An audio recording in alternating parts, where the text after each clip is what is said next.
I do these, and I do briefings. The Fed, even though I've left, they still have me come back every quarter, and I brief the bank examiners and all the deputies of the FDIC and the Fed on what's going on. And so I always start them with a quiz to see what they really do know.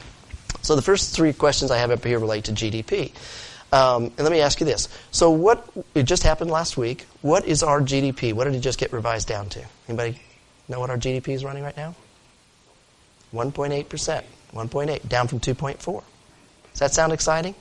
You know what our long-term trend GDP is, our annual GDP trend is from World War II to today? Just about 3.2, 3.25%. You know what our all-time high GDP was?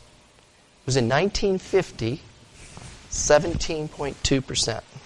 See this? There it is, right there. Can you imagine that? And do you know what it was just 8 years later? Minus 10.4%. Now, can you imagine if over the last 7 or 8 years we went from an economy growing at 17% to one contracting at 10%? We would feel like double French term, right? Really bad. So we didn't go through it. Because can you imagine that kind of volatility? Can you imagine the terror we must have inflicted on the rest of the world in the 1950s from that? So when we talk about China, this morning its GDP came in right as the Chinese government had predicted, about 7.5%. Surprise. It's almost like our own government data. Surprise, weekly jobless claims went down again because we revised the last number back up. We're no better than they are. But anyway, keep this in mind, and keep in mind what's going on in our GDP, because one thing I want to get you to think about is our GDP is disconnected today from our own consumers. What's growing our manufacturing, what's growing our economy has less to do about what our consumers are doing and who we're manufacturing and trading with. And Latin America is the next Asia story. You got economies that are growing 6, 8, 10% a year down there. We're going to see more of this north-south trade. We're going to see more of the onshoring of manufacturing here to service Latin America. China is going to become more of its own organic consuming economy rather than we manufacture everything for the rest of the world. So these are all big game changers. And so when we dissect our GDP and we look at consumer confidence and consumer spending, for the next 2 years, we could see pretty decent manufacturing numbers, manufacturing data in GDP, because we don't need many. We can create a lot of output without a lot of workers, and it's going somewhere else in the world. And so what does that mean for us in terms of residents and rent pressures and all the way down the real estate line? So it's really important to think about that. That ties into the jobs numbers. So we just heard last Friday that 195,000 jobs was great, and it beat expectations of by 20,000 jobs. Okay? How many jobs a month does it take just to break even with new entrants to the workforce every month right now? 150,000. Okay? We lost 10 million jobs in this recession. So we're running about 40. Let's just say it's 200,000. Let's say we get back to 200,000 and CNBC is really happy, right? Even Rick Santelli gets happy, right? And so that's 50,000 extra jobs a month times 12. That's 600,000 jobs. Divide that into a loss of 10 million jobs, right? We're over a decade to get back to anywhere close to 5 or 6% unemployment. You know, we need to be producing 400,000 jobs a month. So when you hear all this great news about, wow, it's almost 200,000, put it in perspective. That's nothing. Nothing from where we need to go. This one is one I want you to pay attention to, real big time. How many unemployment rates do we have in the United States? Anybody want to guess? We actually produce 6 unemployment rates. Okay? And this because the government can't make up its mind which one it wants to use, right? So we have, they're called U1 to U6. And U3 is what's called the official unemployment rate. It's what the government puts out. And it's where the White House calls up the Labor Department. Doesn't matter whether you're Democrat or Republican. They each do this and do it with abuse. And they call it up and say, who are we kicking in and out of the labor pool this week, right, or this month? Who's participating in the labor pool? Because I need the unemployment rate to look really good. So last year going into the elections, did you notice how unemployment dropped every single month going into the elections? Do you know why? What was happening going into the elections was people were losing their unemployment benefits. When you lose your unemployment benefits, you're out of the labor pool. You're not looking for a job anymore because you don't go down and fill the paperwork out because you're not getting a check. You're not serious. You're just not looking for a job anymore. No, I just don't get a check anymore. Why am I going to spend 3 hours a week filling out this damn paperwork, right? So where do you show up? You show up in what's called the U6 unemployment rate, the total unemployment rate, where they say, we know you're still looking for a job, you just don't get an unemployment check anymore. And that number, the latest number, is 14.3%.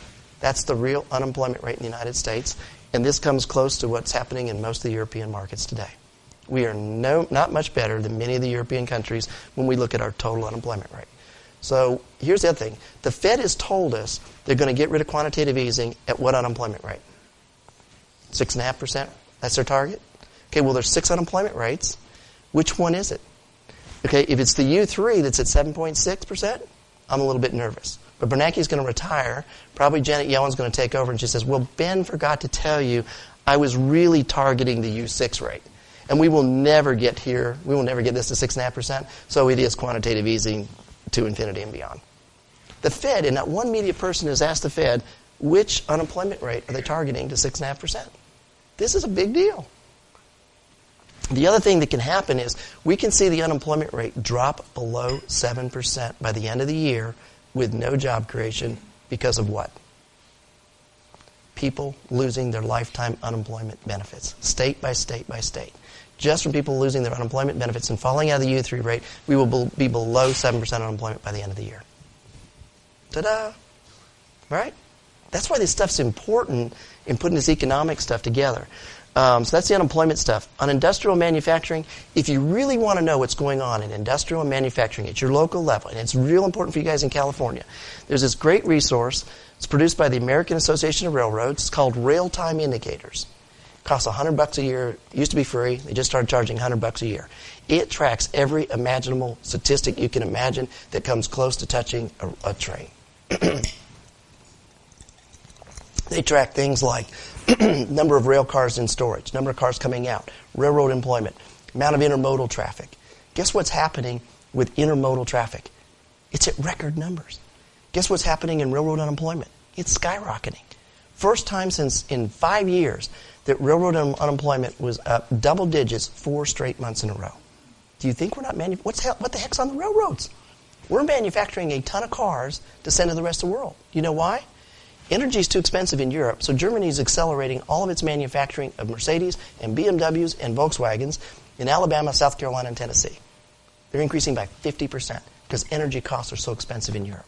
They can't manufacture.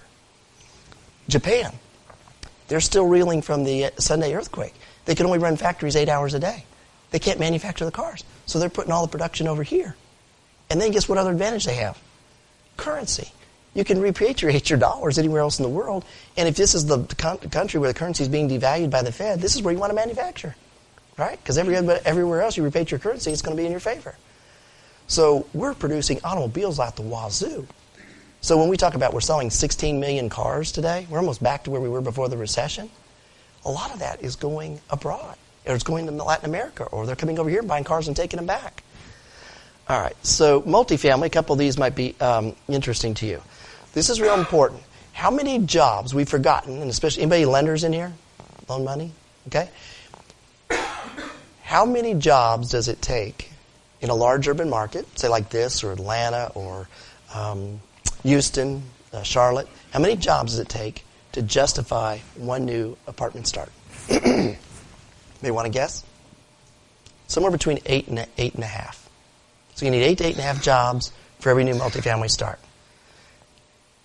Anybody gone back and applying that today? And any loans? Anybody looking at those ratios?